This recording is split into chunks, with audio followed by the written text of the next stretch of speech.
Saat ini kita membahas tentang penyembahan. Apa saudara? Nah, mari kita buka Alkitab kita dalam Injil Yohanes pasal yang keempat. Injil Yohanes pasal yang keempat.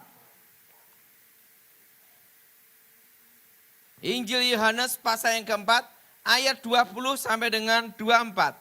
Injil Yohanes pasal 4 ayat 20 sampai dengan ke-24. Saudara yang ganjil, saya yang genap. Nenek moyang kami menyembah di atas gunung ini, tetapi kamu katakan bahwa Yerusalem tempat orang menyembah.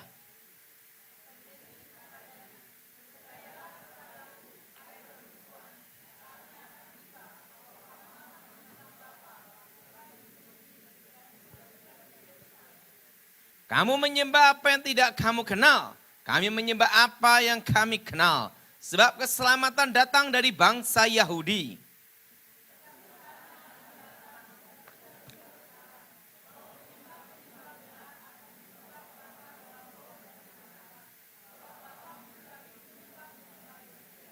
Allah itu roh dan barang siapa menyembah dia harus menyembahnya dalam roh dan apa saudara?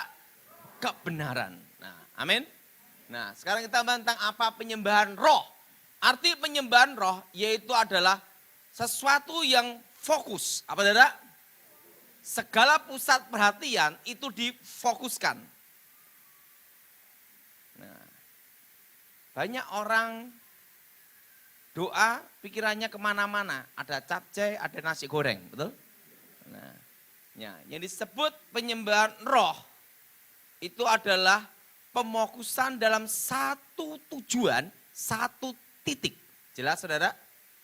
Jelas? Jelas? Nah, roh ketemu roh. Lu sudah tahu bahwa banyak orang yang terlibat kuasa gelap itu juga mengalami penyembahan dalam roh.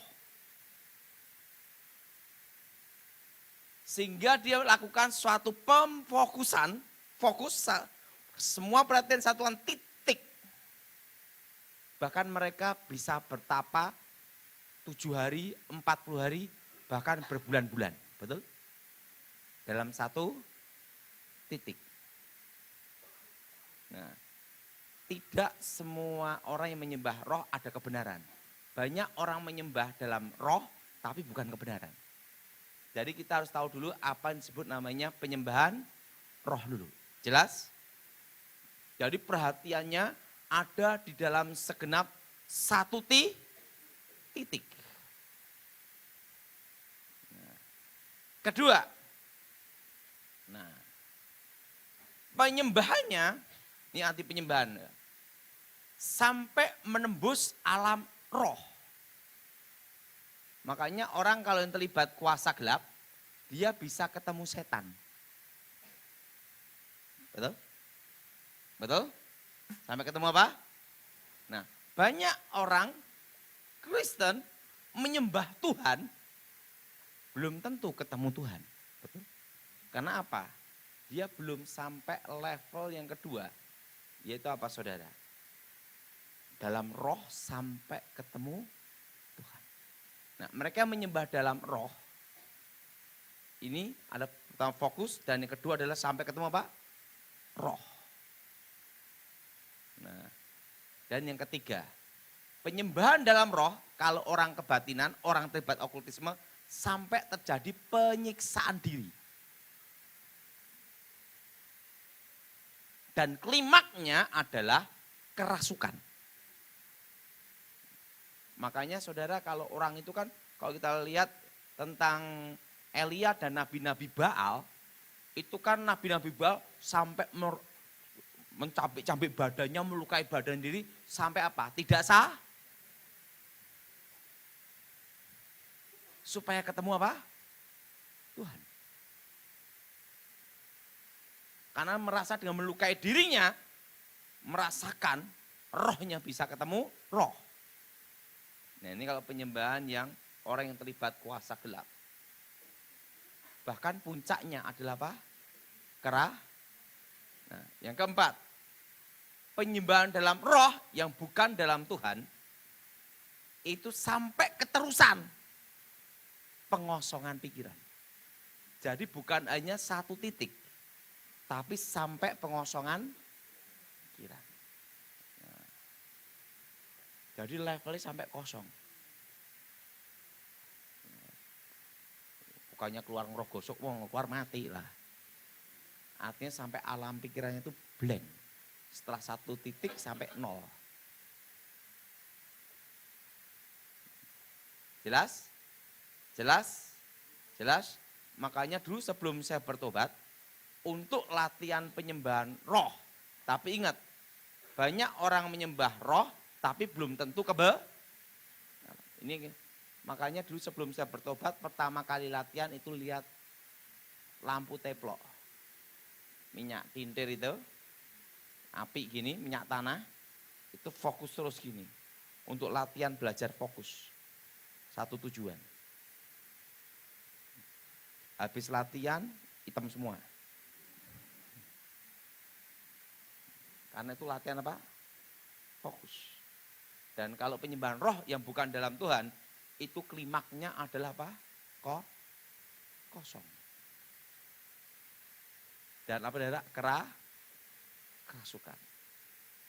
Nah, yang kelima, ini penyembahan dalam roh dulu. Nanti kita bedain penyembahan dalam Tuhan itu bedanya apa. Yang kelima, dalam pemujaan roh itu sampai betul-betul mengekspresikan segenap hati, segenap jiwa, semua dari hidupnya. Makanya kalau orang pemujaan pakai musik penyembahan kuasa gelap, itu sampai semua. Yang Kristen, haleluya, haleluya. Coba perhatiin. Orang kalau pemujaan roh pakai kuasa gelap untuk ngundang roh, itu sampai gini. Betul? Yang Kristen, haleluya.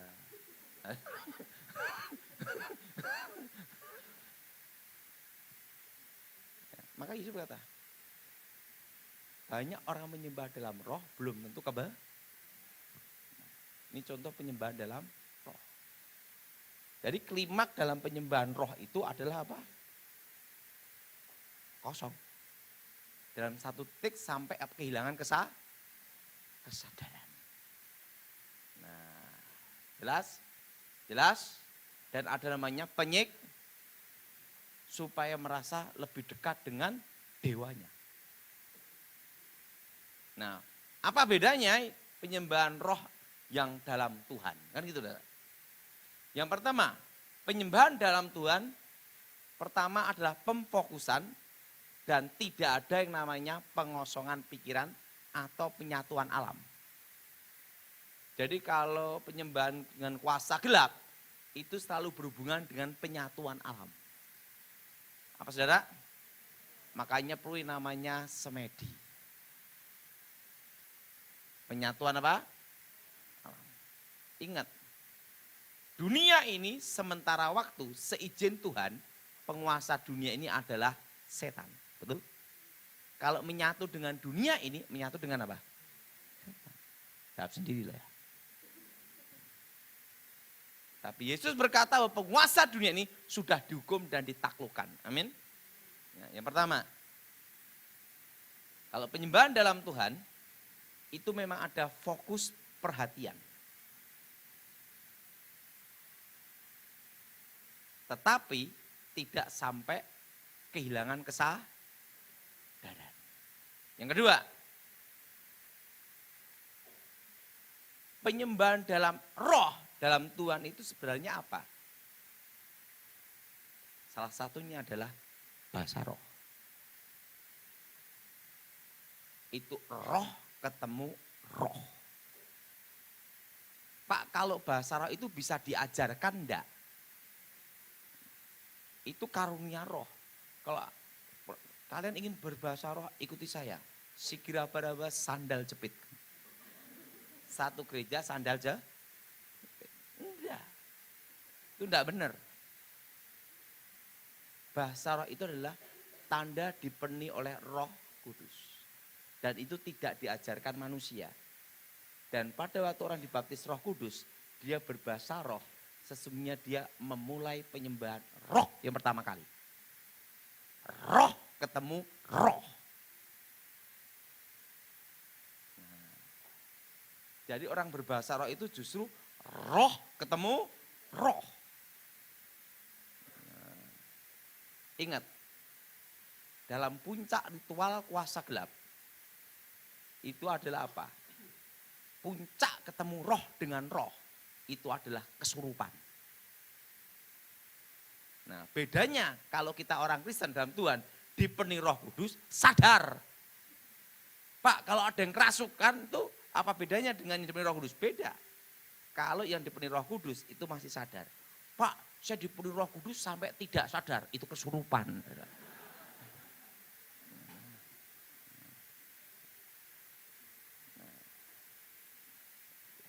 Jadi sebenarnya orang yang pada waktu dibaptis Roh Kudus, dia dapat karunia bahasa roh, itu adalah dia adalah pengalaman dia pertama kali.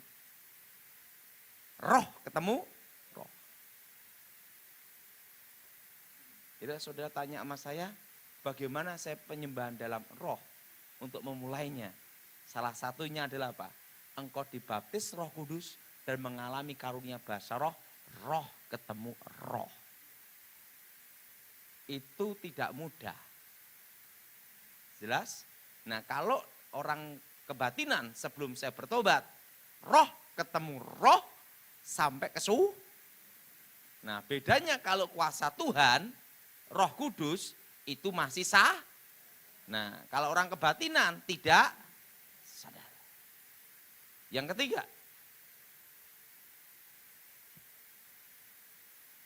penyembahan dalam roh, dalam Tuhan, juga ada namanya itu saat teduh. Apa yang disebut saat teduh? Kalau teduh itu tidak berisik, betul? Pak, saya saat teduh. Tapi saya itu ngoceh terus. Itu bukan saat teduh, saat ngoceh.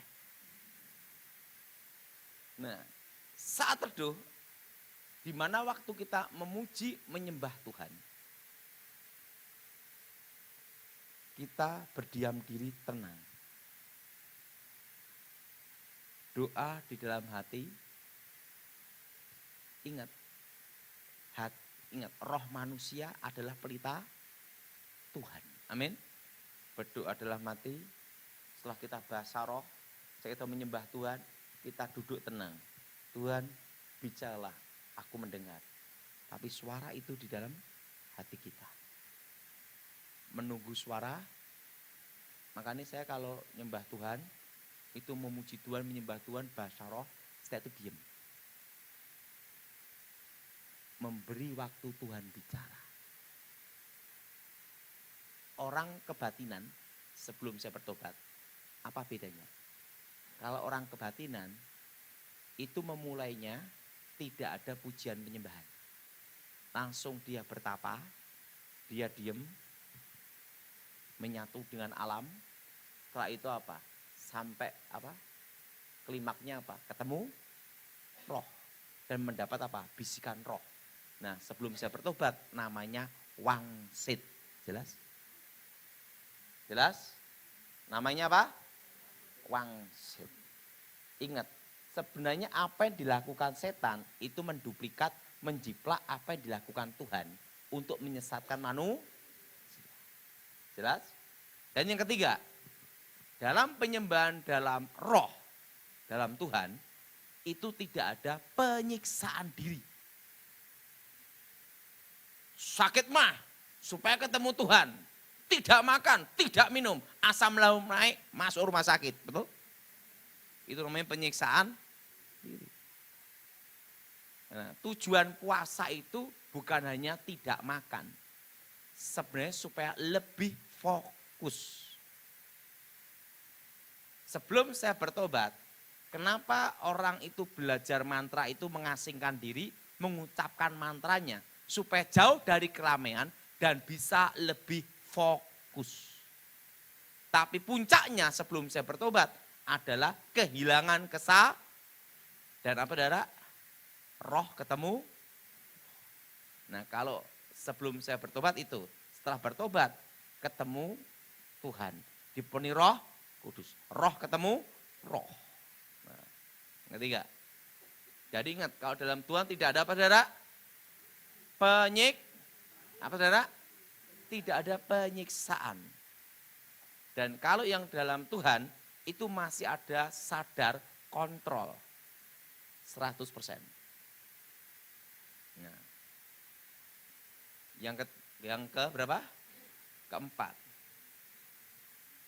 Kelima, dalam pujian penyembahan yang dikehendaki Tuhan, ingat, orang yang bukan dalam Tuhan, orang-orang yang terlibat okultisme, kuasa gelap, mereka itu untuk mengundang roh, alat-alat musik mereka, itu betul-betul dengan segenap hati dan jiwa. Tapi ketemunya dan apa yang mereka lakukan itu menduplikat, menjiplak apa yang dilakukan Tuhan. Jelas? Jelas? Jelas? Jadi kalau saudara ingin betul-betul mengalami hadirat Tuhan, itu segenap hati, segenap jiwa. Tapi jangan di tengah jalan, namanya orang gila. Betul? Wah, di jalan masuklah rumah sakit jiwa. Iya kalau muji Tuhan, menyembah Tuhan ya jangan di tempat umum. Di gereja boleh, di kamar boleh. Kalau itu ada acara, semua bebas untuk acara pujian penyembahan di gereja, ekspresikan jiwamu, boleh. Tapi harus tahu aturan, betul? Jadi ingat, yang disebut penyembahan dalam roh itu, kalau sebelum saya bertobat adalah roh ketemu roh, puncaknya adalah kesurupan. Artinya apa sebelum saya bertobat? Dirasuk oleh roh dewa. Nah, kalau dalam kekristenan beda. Kalau dalam Tuhan beda. Dipenuhi roh, tapi masih sadar. Nah, apa yang disebut kebenaran? Arti kebenaran, ingat. Orang yang menyembah dalam kebenaran, yaitu betul-betul ketemu Tuhan, bukan ketemu setan. Saudara, orang taat pasti setia, betul? Betul? Tapi orang setia belum tentu taat. Setuju? Setuju? Walaupun balik lo tetap ikut, betul? Tapi kalau orang taat seumur hidupnya, pasti apa? Setia. Nah, arti kebenaran ini yaitu apa? Kebenaran di dalam Yesus Kristus. Bukan ketemu dewa atau ketemu setan. Tapi ketemu Tuhan. Nah, dan jalannya hanya di dalam Yesus Kristus. Jadi penyembahan roh dalam kebenaran, ingat saudara, ada batas levelnya. Apa batas levelnya? Tidak masuk klimak yang disebut namanya hilang kesadaran dan pengosongan pikiran dan penyiksaan diri. Jelas? Jelas? Jelas? Dan kalau di dalam penyembahan dalam Tuhan, itu tujuannya adalah kita bersatu dengan roh Tuhan dan dikuasai oleh roh Tuhan. Yang menguasai bukan setan. Dan arti kebenaran di sini adalah kebenaran di dalam Yesus Kristus. Dalam roh dan kebenaran. Oke, siapa yang mau tanya? Tadi ada yang mau tanya.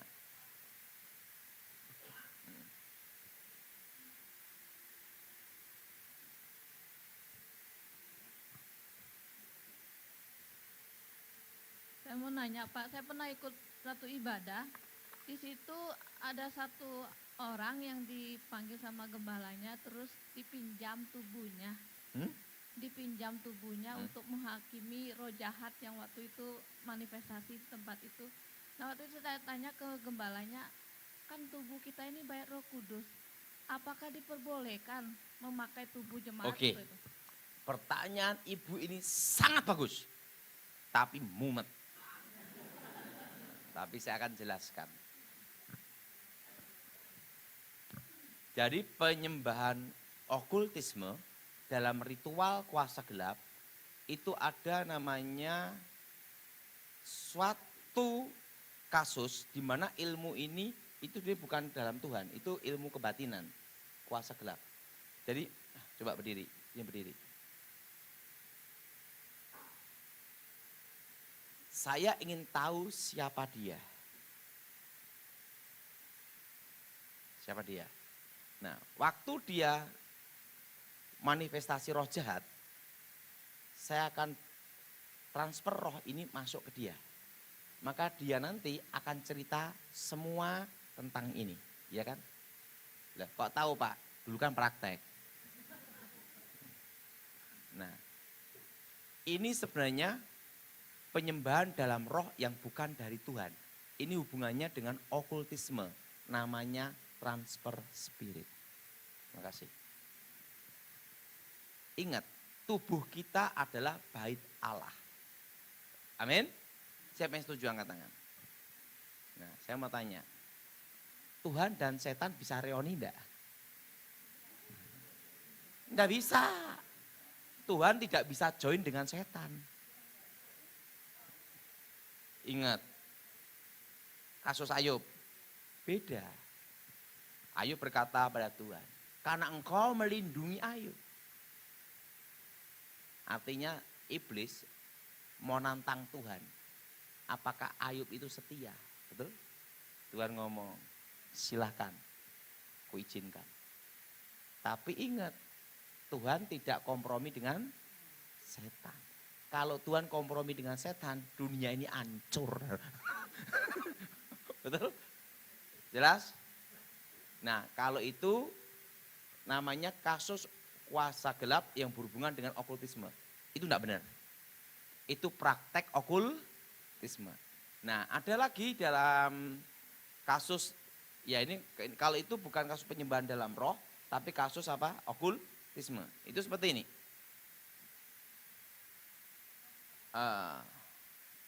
Ibu ini langsung saya kerasukan ya, plek, tak pindah ke sini, plek. Yang ini kerasukan. Wah, ini roh orang mati dia. Dia dalam kondisi susah. Nah, kalau dulu sebelum saya bertobat langsung cerita. Oh gini, wah kita harus mendoakan arwahnya ini supaya tidak gentayangan, supaya keterima kepada Allah. Karena ini adalah roh leluhurnya dia. Nah, itu praktek okultisme itu sebenarnya itu. Itu enggak benar, itu sesat. Nah, dulu sebelum saya bertobat kenapa saya tahu? Dulu prakteknya gitu. Jadi setiap kasus kerasukan itu dianggap adalah roh gentayangan. Dan roh itu nanti bisa ditransfer dan diceritakan supaya bisa dibuat ritual untuk ketemu Tuhan. Menghadap dewa sebelum saya bertobat gitu. Kalau dulu kan namanya yang maha kuasa gitu aja. Nah, tapi sebenarnya itu adalah praktek okul enggak benar. Jelas? Oke, lagi?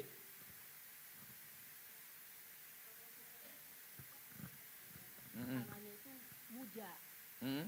Muja. Jadi memuja setan. Apakah setannya bisa pindah ke rumah kita enggak, Pak? Kan dempet nih. Udah gitu yang kedua. Berarti ini ceritanya, ini rumah Tuhan, ini rumah setan. Terus kalau misalnya Pak ada orang misalnya dia punya jimat gitu, suka ke dukun, terus dia bertamu ke rumah kita, terus nginep di rumah kita, setannya apa bisa tinggal di rumah kita? Enggak gitu. Bisa. Tapi ada cara penanggulangannya. Soalnya ini tuh dialamin oleh adik saya, Pak. Anaknya itu diganggu banget. Tiba-tiba anaknya mesti kesurupan atau diganggu dari saat tidur, mengigau. Sampai anaknya ini indigo sampai dia nggak mau sekolah.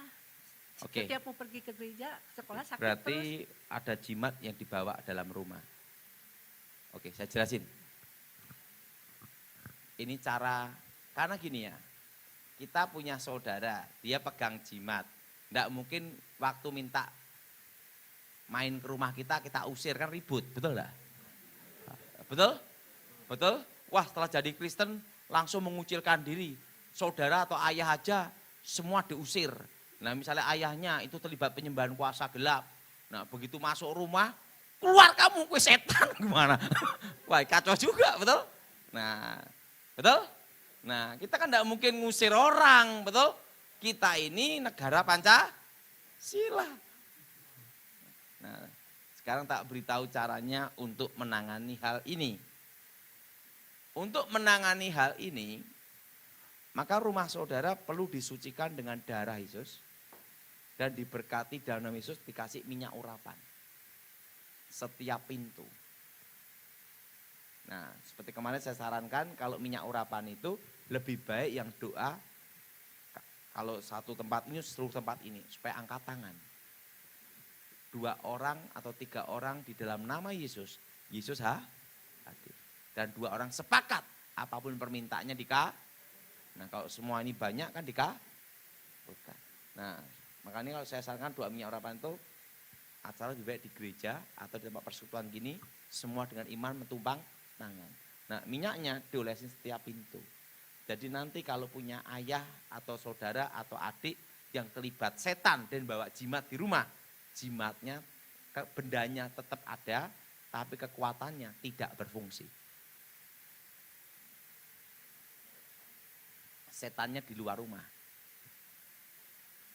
Kan kita enggak tahu kadang pembantu bawa jimat, betul? Betul? Betul? Kan enggak mungkin pembantu ngomong, bos saya bawa jimat 200 berikan bos.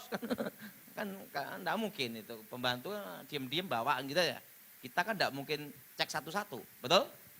Betul? Nah, makanya saudara perlu doa darah Yesus, darah itu apa? Kasih tanda minyak urapan. Nah, minyak urapan itu apa? Berkali-kali, cukup sekali aja. Kalau berkali-kali yang suka pabrik minyak. Oke, jelas? Oke, lagi.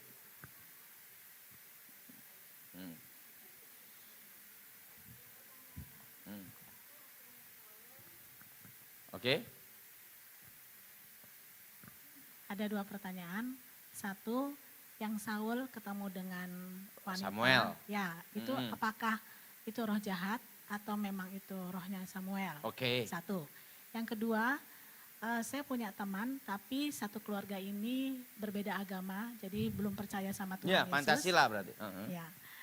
Bukan maksudnya belum percaya Tuhan Yesus mereka. Nah, di rumahnya itu banyak sekali setan, kan sering bermunculan ada pocong, tuyul segala macam Ya, gitu ya. demit lah gitu ya. Ya.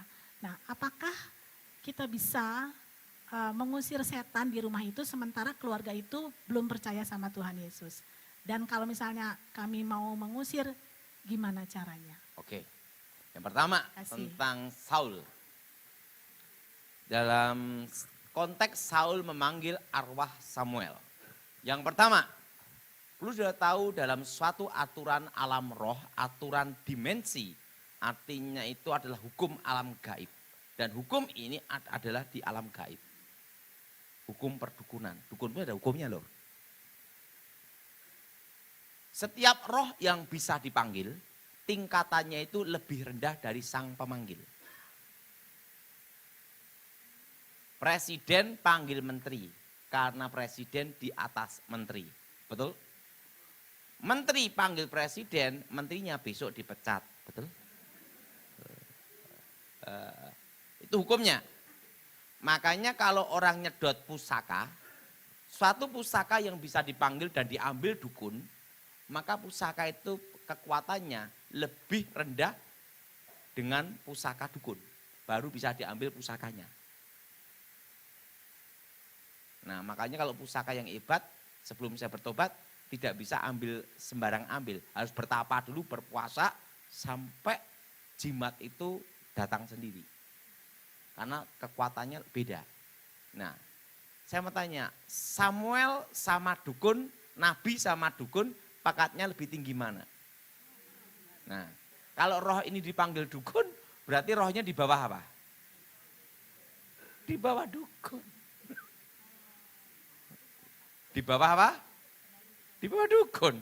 Nabi sama dukun tinggi mana? Nabi. Kok bisa dipanggil? Berarti setan yang Kedua, muncul dari dalam bumi. Sesuatu yang dari Tuhan itu muncul dari atas.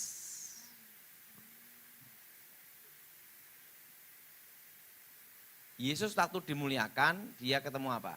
Elia dan Musa. Ingat, manusia yang belum pernah mengalami kematian itu siapa? Elia dan dan mayat yang belum diketemukan sampai sekarang itu siapa? Musa. Betul? Jelas? Jelas? Datang dari mana? Atas. Roh ini muncul dari dalam, artinya dunia bawah. Nah, kalau dunia bawah itu apa? Setan. Yang ketiga,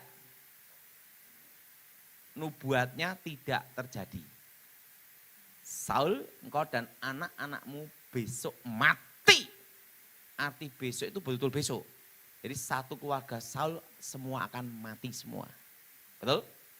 Tapi kenyataannya anak Saul laki-laki namanya Isiboset tidak mati dalam pertempuran itu. Lolos dan menjadi raja menggantikan Saul. Tapi hanya sementara. Nah setelah itu Isiboset anak kandung Saul, ingat saudara, jadi raja. Dan Mefiboset, cucu Saul, selamat anak Yonatan. Dan Mikal istrinya Daud juga selamat, tidak mati dalam pertempuran itu. Artinya tidak semua keluarga Saul mati. Betul? Berarti nubuatnya tidak terjadi. Dan yang keempat, dari buahnya lah kamu akan tahu. Akibat pemanggilan roh, Saul kena kutuk. Keluarga Saul hancur, dinasti Saul selesai. Dan bunuh diri. Berarti rohnya siapa ini? Setan. Jadi arti konteks pemanggilan arwah itu, ingat saudara, suatu pusaka, suatu roh yang bisa dipanggil dukun. Pangkatnya lebih. Saya mau tanya, engkau bisa manggil Tuhan enggak? Tuhan datang ke sini, enak amat, betul enggak? Lo siapa? Betul? Harus kita merendahkan diri. Tuhan nyatakan kuasamu, lawat umatmu. Betul? Bisa enggak engkau perintah Tuhan? Langsung ngomong-ngomong, gua cites lo selesai.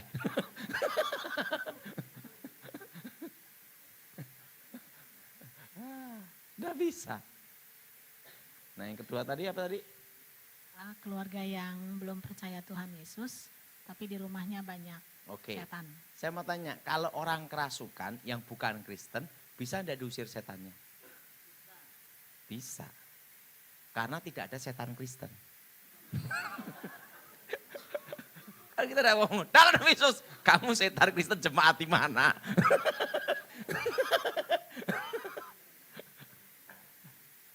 Jadi makanya walaupun sudah di tempat yang ada kuasa gelapnya, yang angker apapun, engkau harus doa seperti ini semua. Darah Yesus, sucikan tubuh jiwa rohku. Darah Yesus, bentengnya aku. Berkati tempat ini, lindungi tempat ini. Artinya supaya kekuatan setan apapun tidak berfungsi. Saya dulu waktu bertobat, ceritanya itu kenapa saya kok belajar doanya darah Yesus terus. Sampai yang jemaatnya sampai apal ngelotok gini. Mesti Pak Dalam ngomong darah Yesus gitu.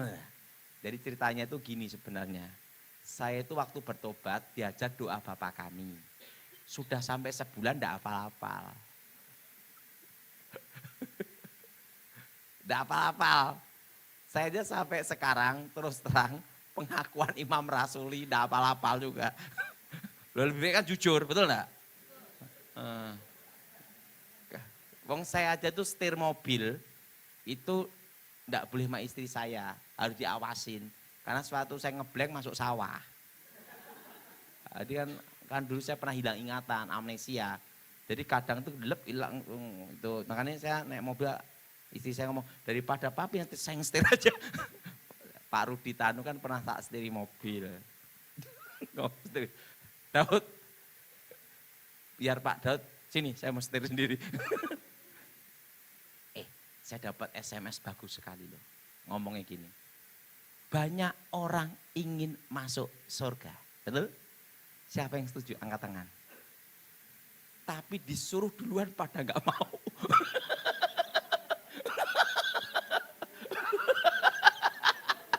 Betul? Mau suruh duluan. Loh katanya ingin. Saya dapat SMS. saya baca ketawa. Ketawa apa? Banyak orang ingin masuk, disuruh duluan pada gak mau. Nyuruh temennya. Oke? Kalau kami mau mengusir setan itu, apakah harus minta izin dulu sama yang punya rumah? Sementara yang punya rumah itu kayaknya nggak keberatan tuh dengan setan-setan itu gimana? Ya didoakan supaya setan tidak ganggu dia, supaya dia bertobat. Tapi sebenarnya izin rumah, yang punya rumah itu supaya tidak ribut aja. Nah, supaya kita tidak bikin keri, kan kita ada sopan santun. Oke, lagi? Selamat malam Pak Daud. Saya pernah mengikuti kebaktian di suatu gereja. Gereja itu identik dengan pentahiran. Nah, Setiap mengobati orang selalu pentahiran, menobatkan orang selalu dengan pentahiran. itu hanya metode. Di suatu kolam. Tapi di kolam itu diadakan ya seperti penyembahan kepada Tuhan ya, bernyanyi apa segala macam. Tapi waktu lagi ada orang yang lagi didoakan itu, dia bisa mengapung di atas air itu. Oh, dulu sebelum bertobat saya berjalan di atas air setiap hari. Itu hanya ngapung lagi. Saya sampai kadang-kadang bingung, ini benar roh Tuhan yang bekerja atau memang ada roh lain yang bekerja di sini, begitu Pak Daud. Itu Ini ya. bagaimana membedakan itu? Pertama kita lihat dari buahnya lah. Kita tidak boleh menghakimi. Dari buahnya lah kamu akan tahu. Yang penting itu mendatangkan pertobatan apa tidak, betul? Dan yang kedua, semua itu banyak metode. Tapi kalau metodenya itu nanti terlalu banyak, lama-lama jadi apa? Sinkretisme, gabungkan antara kekristenan dengan kuasa gelap. Itu tidak boleh. Jadi yang paling aman itu ya sesuai Alkitab lah. Kan saya perhatiin, ada. Pak, boleh enggak dalam pengusiran setan pakai air? Boleh enggak pakai garam, pakai macam-macam? Itu kan metode. Betul? Pakai apa itu? Metode. Tapi kok metodenya itu sampai keterusan, akhirnya ada merica, ada garam, setelah itu ada cabai. Lama-lama jadi koki. Betul? Ya, jangan terlalu berlebihan lah. Kita tidak boleh menghakimi. Tapi kita kembali lebih baik ke Alkitab aja lah. Alkitab itu pertama yang dipakai para rasul seringnya adalah apa? Minyak. Yang jelas itu minyak. Udah jangan yang terlalu, nanti akhirnya malah jadi apa? Kacau nanti. Kita tidak boleh ngomong sesat, itu namanya Nah, karena semua alat itu bisa dipakai Tuhan. Tuhan mau pakai apa saja itu bisa. Kita tidak bisa batasi, betul? Tapi jangan sampai metode itu, nah akhirnya lihat Paulus itu pakai sapu tangan. Orang memegang sapu tangannya, didoakan dalam nama Yesus, sembuh. Nah akhirnya ikut-ikutan. Semua sapu tangan didoakan jadi jimat semua. Kacau jadian, betul? Betul? Betul? Jadi kacau malahan. Ya udahlah jangan keterusan seperti itu. Saya lebih cocok dalam hidup saya itu jadi seperti diri kita apa maunya Tuhan. Setuju?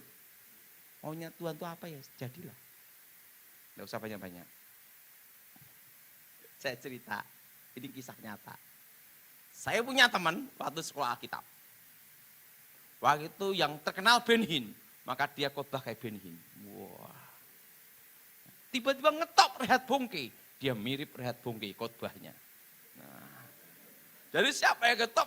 Waktu itu Gilbert yang khotbah. Wah, ngetop Gilbert. Dia khotbah mirip Gilbert. Wah. Akhirnya lulus, enggak ada yang jadi. Enggak ada yang jadi. Itu topeng, betul. Lebih baik apa? Ya, dirimu lah. Tuhan mau pakai apa dalam dirimu ya terimalah. Talenta apa dalam dirimu terimalah. Betul? Ada lagi yang kalau wah Ben Hinn kan kalau angkat tangan syuk, roboh.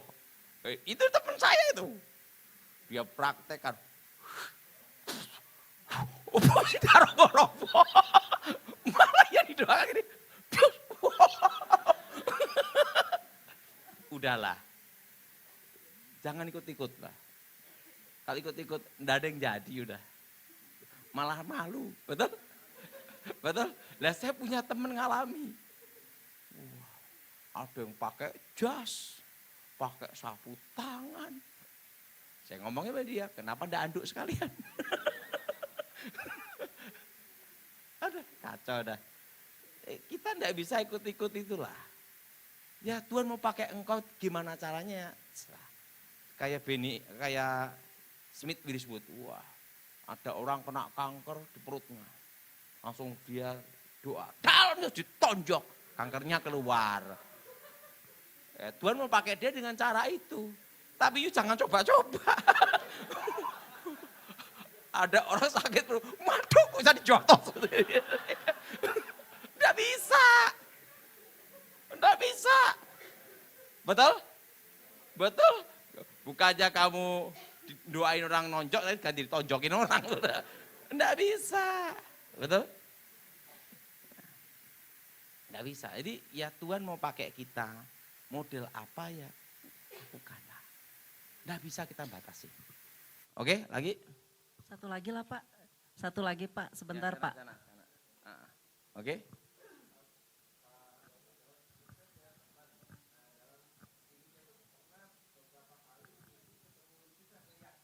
Ah.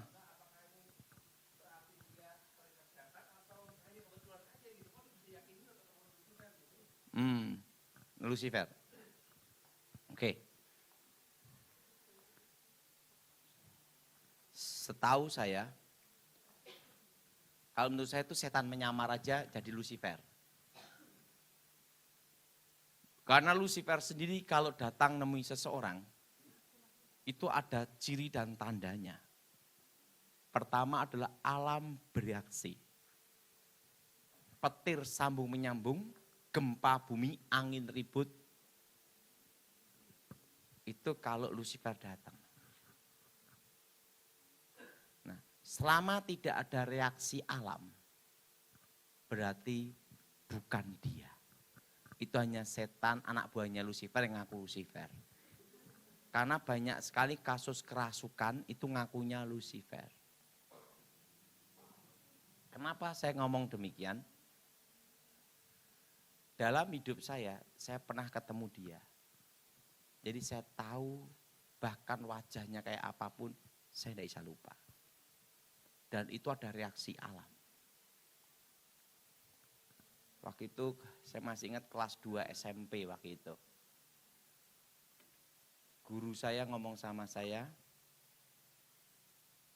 itu dua guru saya ngomong gini, untuk melatih kamu ilmu terakhir, gabungan dari ilmu hitam dan ilmu putih, puncak ilmu, kamu akan ketemu seorang guru lagi. Saya bingung, kakek nenek saya udah hebat, kok masih ada yang lebih hebat, betul gak? Dan guru ini tidak sembarangan untuk ditemui. Dan namanya adalah pangeran. Wah, pangeran, iya. Pangeran panutan. Arti panutan itu pangeran yang seperti apa? Cahaya mata panutan. Kamu akan ketemu dia, tapi ada ritualnya. Nah, waktu itu saya masih ingat, itu dikelilingin gini, guru saya baca mantra-mantra.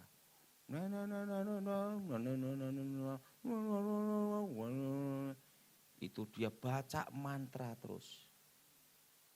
Nah, tiba-tiba angin dulu kencang. Wah, petir menyambar.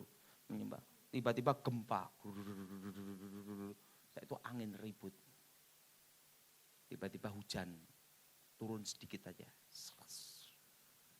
Begitu petir menyambar di depan guru saya, angin ribut, muncul satu sosok.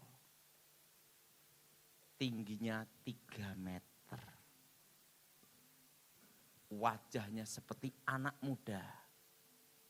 Lebih ganteng, lebih Elvis Presley. Tapi sama Oscar ganteng Oscar. Tingginya 3 meter. Ininya kayak tatahan es. Model ininya. Jadi kayak kristal. Tembus pandang transparan. Dan bumi berputar di dalam matanya. Jadi ininya matanya ini, kalau kita kan ada mata hitam kan ya. Ini hanya putih aja. Kayak intan gitu. Tapi titik dalam mata itu ada bumi berputar. Galaksi. Di dalam itu. Dan kakinya itu kayak kristal gitu, itu punya kasut. Kasutnya bukan sepatu seperti gini nih, bukan. Tapi modelnya seperti gini loh. Sret, sret, sret, sret, sret, tali gini. Dari emas. Nah, dan waktu itu saya masih ingat, ininya, rambutnya ini silver perak. Tenang aja. Warnanya apa? Silver apa? Silver perak. Silver perak, rambutnya itu panjang, tidak keriting. Saya tidak bisa lupa itu. Ini rambutnya model gini. Ini loh. Gini, sampai gini. Bukannya gondrong gini, bukan. Nah, tidak mirip seperti ini, enggak adalah. Jadi rambutnya itu seperti gini loh, ini loh. Sampai batas gini. Sampai begini. Itu silver perak. Tidak bisa lupa saya. Dan bumi berputar dalam matanya. Waktu itu saya belum tahu kalau itu Lucifer. Hanya guru saya ngomong, inilah pangeran kegelapan. Puncaknya semua roh.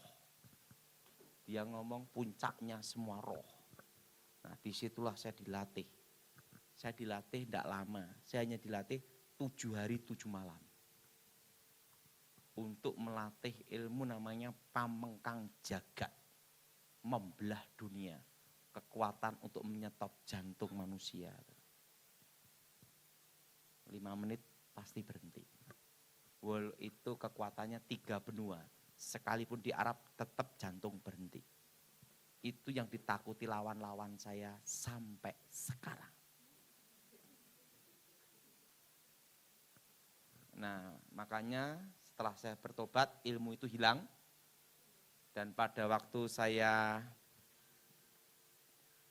jaga Presiden SBY, waktu itu saya diminta untuk mengamankan Presiden SBY. Sebelum saya berhenti, saya disumpah sama jenderal untuk tidak mengajarkan ilmu itu. Menurunkan, mengajarkan ke keturunan maupun ke orang lain.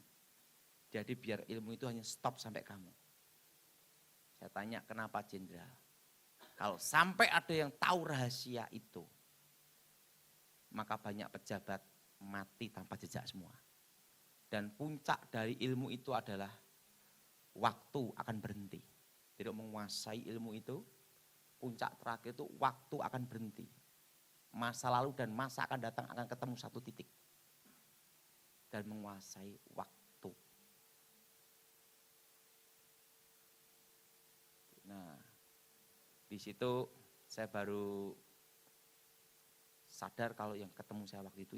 Makanya waktu saya belum bertobat susah dilawan. Nah, kalah sama Gilbert. Nah, saya bertobat Pak Gilbert. Saya ikut Pak Gilbert belum lama. Ya hampir 25 tahun. Dan saya itu tahu enggak? Sampai sekarang itu doktrin yang ada dalam diri saya mungkin beda dengan saudara. Kalau saya itu tidak bisa pindah-pindah. Jadi ikut satu-satu aja. Karena dari dulu saya dilatih seperti ini. Kalau kamu ikut satu komando, satu komandan, satu bos. Sekalipun bos itu salah, tidak boleh kamu bela salahnya dan tidak boleh kamu tinggalkan.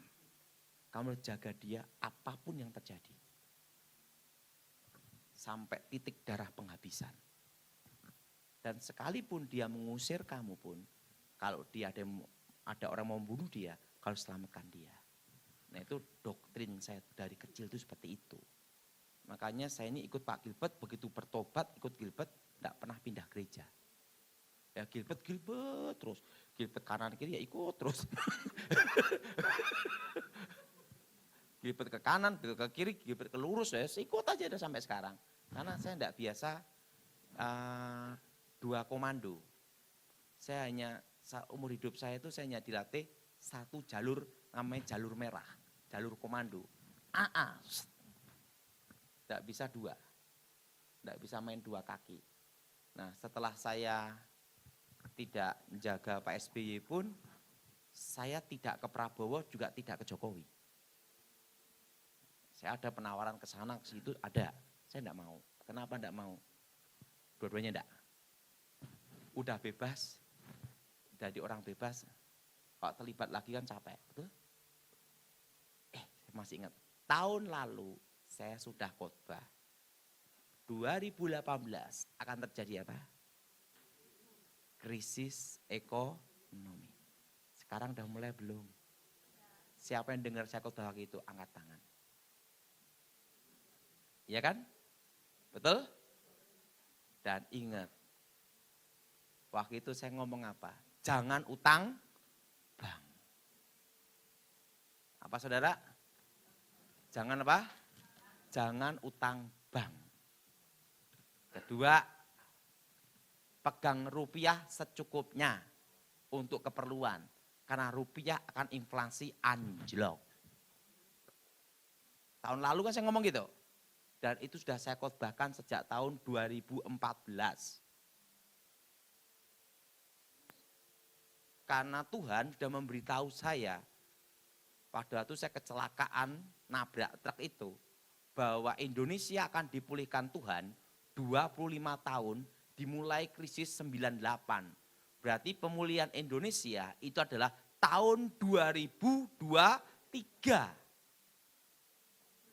Dan sebelum pemulihan Indonesia akan terjadi krisis ekonomi. Dan krisis itu akan dimulai tahun 2018. Jelas? Masih ingat enggak saya khotbah tahun lalu itu? Coba ingat, angkat tangan coba. Nah, dan ingat, yang ketiga, beli tanah di kampung, desa-desa, pinggir kota. Jangan dalam kota, tapi 2 mobil lewat. Artinya jalan aspal. Pemulihan Indonesia tahun 2023 berarti tol kalau sudah nyambung semua. Harga tanah gimana? Nah, makanya sekarang beli.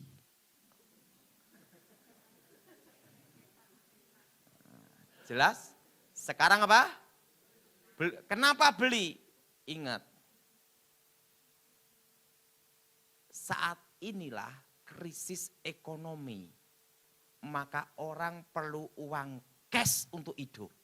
Apalagi yang sampai utang bank, diuber-uber utang sampai wajah jadi utang, betul? Betul? Ingat, properti sekarang baru turun, betul? Lesu. Banyak yang jual, sedikit pembeli. Nah kalau orang dikejar bank, otomatis gimana?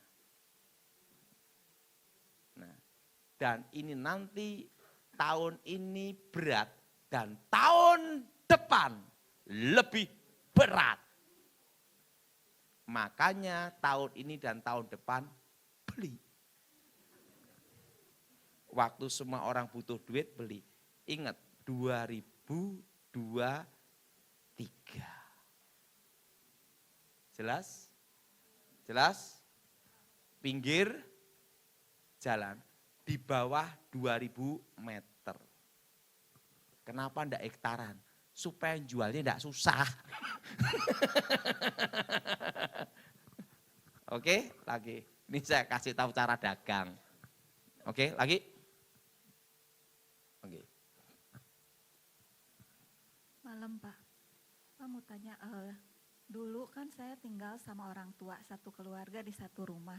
Itu bertahun-tahun tinggal di situ tuh nggak pernah ada masalah, nggak pernah diganggu apa-apa gitu kan. Sekarang kita udah lama pindah dari situ juga, ditempati sama orang lain. Itu katanya si orang itu tuh suka didatangin sama perempuan cantik. Pertamanya sih dia bilang nggak masalah, dia nggak takut katanya. Cuma belakangan dia pernah ditarik-tarik sama 3 perempuan cantik, ditarik keluar dari kamarnya. Terus pernah sekali dia kan senang foto-foto gitu. Waktu dia foto-foto sendiri ada Rumah itu sempat kosong berarti? sempet tapi karena direnovasi aja. Berarti setan ngungsi. Jadi pada waktu ibu keluar, betul ada satu rumah setannya diusir keluar. Berarti ada pengusiran roh. Diusir dalam nama Tuhan Yesus. Setannya keluar, bingung cari pas tempatnya ibu kosong, Reno. tapi waktu renov kan selalu ada pekerja Pak di situ. Artinya malam kan tidak ditempati 24 jam. Oh, Rumah kalau tidak ditempati 24 jam, ada setan ngungsi langsung masuk. Makanya rumah itu kalau kosong, perlu didoakan dalam nama Yesus, dikasih minyak urapan. Supaya menghindari setan Oke, terakhir.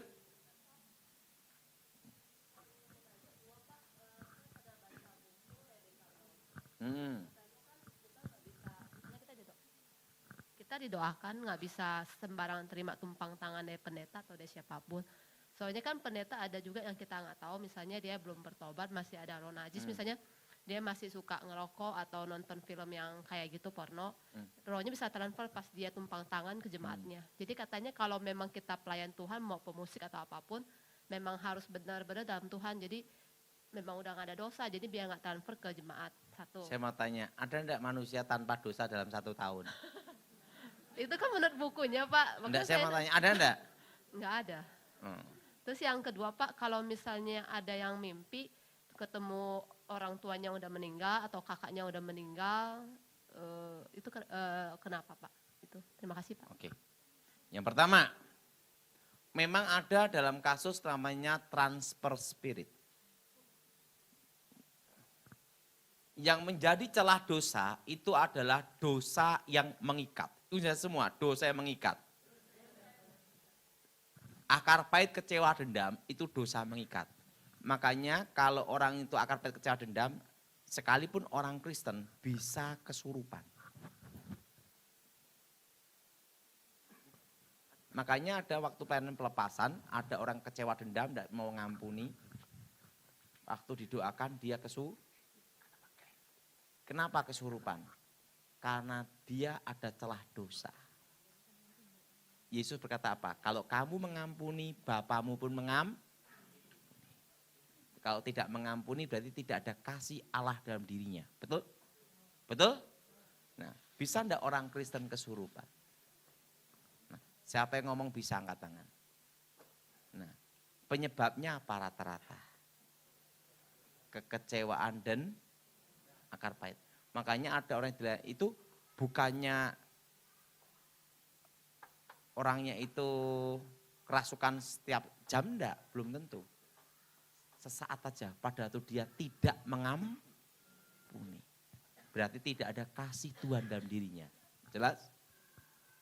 Kedua, berzina itu dosa yang Nah, makanya orang yang berzina itu bisa kesurupan. Nah, marah sesaat beda dengan marah setiap hari, betul? Nah, kalau marah itu belum tentu dosa yang mengikat. Yang bisa menjadi celah dosa, ini pengalaman hidup saya, itu adalah apa? Akar pahit kecewa dendam, hidup dalam perzinahan. Ini yang bisa membuat celah dosa serangan balik. Itu dosa yang mengikat. Misalnya saya marah menyo, sesaat. Itu bukan celah untuk roh masuk. Hanya sesaat. setelah itu beres lagi. Kan gitu. Nah, yang menjadi serangan balik kuasa gelap itu kalau dosa yang berlarut-larut dan hidup dalam dosa. Nah, kalau misalnya ngomong tidak boleh dosa sama sekali. Saya mau lihat orangnya. Coba naik mobil di Indonesia kena macet. Tiba-tiba diseruduk sama Gojek. Ngomel enggak kira-kira? Nah, kalau setiap ngomel itu orang kesurupan, berarti setiap orang ngomel kena serangan balik, di jalan tuh banyak kesurupan. Yang bisa menimbulkan kesurupan itu, serangan balik itu, dosa yang mengikat, berlarut-larut dan hidup dalam situ. Itu baru bisa ada kuasa gelap masuk, serangan balik. Nah, kalau selama tidak ada dosa mengikat, itu roh itu tidak ada kesempatan untuk masuk. Karena ada pemberesan di dalam nama Tuhan. Jelas? Oke, kita berdiri saat ini. Jadi ingat, kalau transfer spirit itu bisa terjadi enggak? Bisa. Nah, makanya kalau mau ditumpang tangan sama hamba Tuhan, lebih baik doa seperti ini, supaya tidak ada transfer spirit. Ini semua, darah Yesus, sucikan tubuh jiwa rohku. Darah Yesus, bentengi aku. Amin. Itu supaya apa? Ada pelindungan kuasa darah Yesus, supaya tidak terjadi apa? Transfer. Nah, transfer spirit sebenarnya apa? Transfer apa? Transfer karakter. Transfer apa? Roh yang tidak baik. Nah, kalau transfer Roh Kudus bagus, kalau setan gawat, betul? Nah, roh